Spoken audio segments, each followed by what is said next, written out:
আপনারা সবাই কেমন আছেন? আজকে আমি চলে এসেছি নতুন একটা ব্লগ নিয়ে। আজকে আমি করব পেঁয়াজকলির পকোড়া বা বড়া। চলো রেসিপিটা শুরু করা যাক। রেসিপির জন্য আমি নিয়েছি পেঁয়াজকলি, পেঁয়াজ, রসুন কুচো, আদা কুচো। পেঁয়াজকলিটা আমি কেটে নিয়েছি। পেঁয়াজকলিটা বড় থাকা অবস্থাতে তোমাদের ধুয়ে কাটতে হবে। কাটার পর ধুলে হবে না। এবার চলো আমি রেসিপিটা শুরু করি। এবার আমি এই পেঁয়াজকলিগুলো একটা বোলের মধ্যে নিয়ে নেব।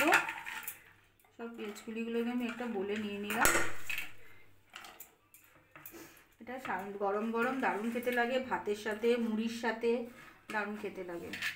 আর এখন তো পেঁয়াজকলি উঠেছে, খুব সুন্দর খেতে হবে। এর মধ্যে আমি সামান্য নুন দেব। প্রথমে সামান্য নুন দিয়ে দিলাম। নুন দিয়ে এটাকে আমি ভালো করে হাতে করে এরকম করে ভালো পেঁয়াজকলি থেকে জল বেরোবে, ভালো করে চটকে এরকমভাবে পেঁয়াজ দিয়ে মেখে নেব। দেখো পেঁয়াজকলি থেকে কতটা জল বেরিয়েছে। আমি এটা 10 মিনিটের জন্য চাপা দিয়ে রেখে দেব। 10 মিনিট হয়ে গেছে আমার। এবার আমি ঢাকনাটা খুলবো। দেখো এটা কতটা নরম হয়ে গেছে। এখানে আমি দিয়ে দেবো আদা কুচো, দিয়ে দিলাম এর মধ্যে রসুন কুচো। আদা কুচো রসুন কুচো দিয়ে আর একটু ভালো করে মেখে নেব। এর মধ্যে আমি নুন তো আমি আগেই দিয়ে দিয়েছিলাম। এর মধ্যে আমি হলুদ দেব। এর মধ্যে দেব সামান্য লঙ্কার গুঁড়ো। তোমরা চাইলে কাঁচা লঙ্কাও অ্যাড করতে পারো, আমি কাঁচা লঙ্কা দেব না। হালকা লঙ্কার গুঁড়ো দেব, অল্প দেব গোলমরিচের গুঁড়ো। এবার এই দুটোকে দিয়ে আমি আরেকবার এটাকে ভালো করে হাত দিয়ে মেখে নেব। ওগুলো দিয়ে আমি মেখে নিয়েছি। এবার আমি সামান্য দিয়ে দেবো চালের গুঁড়ো। তার সঙ্গে আমি অ্যাড করব বেসন। তোমরা চালের গুঁড়োর বদলে সুজিও ব্যবহার করতে পারো। আমি খুব একটা বেশি বেসন দেব না, কেন তাহলে পেঁয়াজকলির ফ্লেভারটা নষ্ট হয়ে যাবে। আমি এখানে 2 টেবিল চামচ বেসন দিলাম। দিয়ে এটাকে ভালো করে প্রথমে জল দেব না, কেন পেঁয়াজকলি থেকে অনেকটা জল বেরিয়েছে। এটা আমি জল ছাড়াই পুরো দেখো মাখা হয়ে যাচ্ছে কত সুন্দর। এরমভাবে আমি ভালো করে মেখে নেব। দেখুন এটা জল ছাড়াই কত সুন্দর মাখা হয়ে গেছে। আমি কিন্তু এক ফোঁটাও এটাতে জল ব্যবহার করিনি। এটাতে জল ব্যবহার করা যাবেও না, কেন পেঁয়াজকলি আর পেঁয়াজ থেকেই জল বেরোয়। এবার আমার এটা খুব ভালো ম্যারিনেট করা হয়ে গেছে। এবার এটাকে আমি 2-3 মিনিটের জন্য একটু ঢাকা দিয়ে আমি রেখে দিলাম। 2 মিনিট হয়ে গেছে। এবার আমি ঢাকাটা খুললাম। তার আগেও আমি একবার দেখে নিয়েছিলাম, দেখে মেখে রেখেছিলাম ভালো করে। দেখো একটুও জল দিইনি, তাতেই পুরো আমার এটা তৈরি হয়ে গেছে। বেসন বেশি পড়বে না, বেসন দিলে বেসনের একটা ফ্লেভার বেশি চলে আসবে, পেঁয়াজকলির ফ্লেভারটা আমরা পাবো না। ওই জন্য আমি বেসন বেশি দিইনি। আর একটু চালের গুঁড়ি দিয়েছি মচমচে হওয়ার জন্য। যদি তোমরা চালের গুঁড়ি তোমাদের বাড়িতে না থাকে তোমরা সুজি দিয়েও করতে পারো। এবার আমি এরকম করে করে ডাইরেক্ট তোমরা কড়াতে তেল গরমেও দিতে পারো, বা আগে থেকে একটা প্লেটে এরমভাবে করে নিতে পারো। আমি আগে থেকে একটা প্লেটে এরমভাবে করে নিচ্ছি। প্রথমে এটা খুব পকোড়াটা বা বড়া বলো পকোড়া বলো খুব সুন্দর খেতে লাগে, গরম ভাতে মুড়িতে খুব সুন্দর খেতে লাগে। আমি বড় বড় বড়া করছি বা পকোড়া করছি, তোমরা ছোট্ট ছোট্ট করেও করতে পারো। আমি এখানে কাঁচা লঙ্কা অ্যাড করিনি, কারণ আমার বাচ্চা আছে খাবে কাঁচা লঙ্কা, তাই অ্যাড করিনি। তোমরা চাইলে এখানে কাঁচা লঙ্কাও দিতে পারো।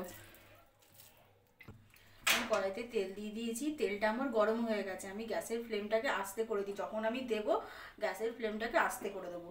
এবার আমি এগুলোকে এরকমভাবে তুলে তুলে আস্তে আস্তে তেলের মধ্যে এরকমভাবে দিয়ে দেবো।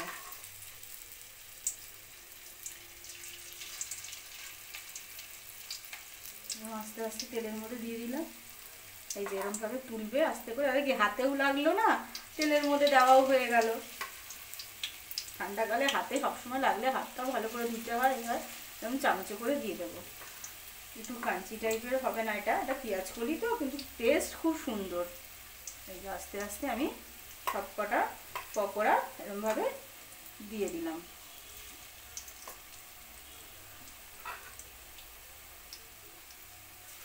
এরকমভাবে সব কটা পকোড়া দিয়ে দিলাম। গ্যাসের ফ্লেমটা আমাকে আস্তে দিয়ে রাখতে হবে। আস্তে রেখে আমাকে পকোড়াগুলোকে ভাজতে হবে। আমি এবার আস্তে আস্তে এগুলো গ্যাসের ফ্লেমটা আমি আস্তে করে ভেজে নিচ্ছি। এই দেখো এখানে আমি বেসন কিন্তু একদম কম দিয়েছি, পেঁয়াজ কলি বেশি দিয়েছি, কেন বেসন বেশি দিয়ে দিলে না সেই বেসন বেসন খেতে লাগে, পেঁয়াজ কলির ফ্লেভার পাওয়া যায় না। ওই জন্য বেসন কম দিয়ে পেঁয়াজ কলি বেশি দেবে। আর জল দেওয়া যাবে না, কেন পেঁয়াজ কলি আর পেঁয়াজ থেকে এমনিতে আমাদের জল বেরিয়ে ওই জলেতেই বেসনটা হয়ে যাবে। দেখো কত সুন্দর হয়েছে, দেখেছো? এতে কি হবে, পেঁয়াজ কলি যে আমরা খাচ্ছি তার ফ্লেভারটাও আমরা পেলাম। এখন নতুন পেঁয়াজ কলি উঠেছে, খুব সুন্দরও খেতে হয়, ওই জন্য আমি পেঁয়াজ কলিটা বেশি দিয়েছি।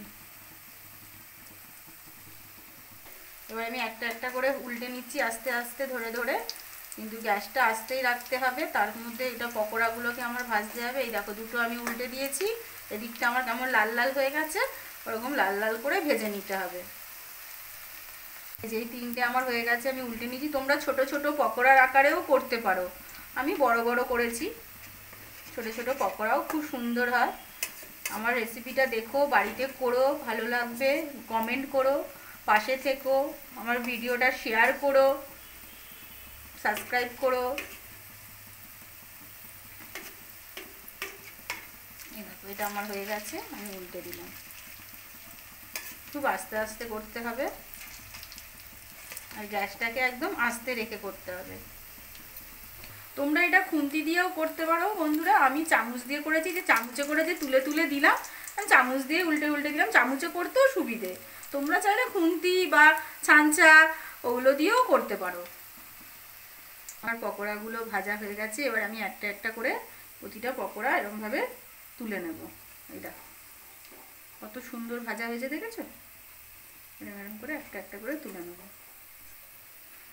একটু কড়া করে ভাজতে হবে, নালে ভেতরে কাঁচা থেকে যাবে। পেঁয়াজ কলি এমনিতেও একটু নরম হয় না, তাও আমি নুন দিয়ে আগে থেকে যদি করেছি বলে একটু নরম হয়ে গেছিলো। তাও একটু কড়া কড়া করে পকোড়া ভাজলে খেতেও ভালো লাগে গরম গরম,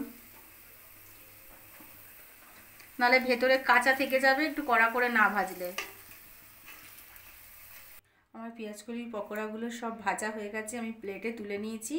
এবার ওপর থেকে আমি একটু বিট নুন দিয়ে দেবো, ওপর থেকে একটু সামান্য বিট নুন দিয়ে দিলাম। দেখো বন্ধুরা কত সুন্দর হয়েছে, আমার তো এক্ষুনি খেতে ইচ্ছা করছে, আমি এক্ষুনি খেয়ে নিলাম। দারুণ হয়েছে খেতে। তোমরাও বাড়িতে বানিও, রেসিপিটা কেমন হয়েছে আমাকে কমেন্ট করো, আমার ভিডিওটা শেয়ার করো, সাবস্ক্রাইব করো, আমার পাশে থেকো। আজকের জন্য টাটা।